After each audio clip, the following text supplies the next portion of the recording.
Hoyer is the president of the European Investment Bank. When you were set up, there was never really any idea of it having to be quite such a... I mean, the money involved that has to be for the reconstruction of Ukraine. How do you see your role? Very big role, because, I mean, throwing around figures is more a deterrent than a help in this very situation. It is clear that one day the reconstruction of Ukraine will be very, very, very costly. But even more important is the fact that the later we begin with it, the more expensive it will be. It is key for the resilience of Ukraine, not only to talk about guns and ammunition, but also the economic resilience of that country. For a fund like the EIB, what role do you see for your fund?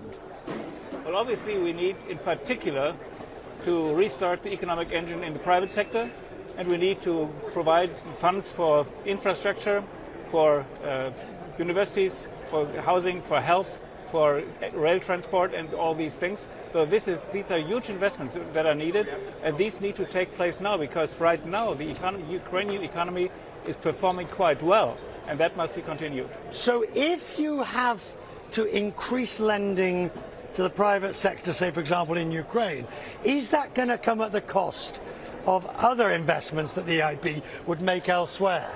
I mean, I'm not quite saying it's a zero-sum game, but it's damn near it. Yeah, but it would be very unwise to approach the issue like this. It's important to see that, of course, we cannot grow indefinitely, but we must see that we must set priorities. And if we do not set the priority in favor of Ukraine now, and the survival of Ukraine, and the support for the amazing resilience of the Ukrainian people, then we have lost it, and we are failing before history. We were talking, and we saw the numbers from the EBRD and their losses as a result of both non-performing and write-downs. I assume you've got to do the same. No, we haven't. We are a very prosperous institution. The bank is rock solid. We haven't known losses for a very long time, although we are very, very open for risky business. But right, but if you're going to move into sort of even riskier stuff with true, Ukraine, good banking does not consist of going away from risk, but managing risk, and that's what EIB is able to do. Are you seeing, not just in yourself but elsewhere, are you seeing the evidence of the credit crunch that we're hearing about? Is there a tightening of credit standards, lending abilities? There is a serious development which we should not underestimate, no doubt about that. Really? Yes. Do you subscribe to the view that it could be as much as 1/4 to 1/2% of monetary tightening? This is speculation, but I would not exclude it. So to an extent, the banking, I mean, it's not ideal, but the banking crisis is doing the central bank's work to some extent.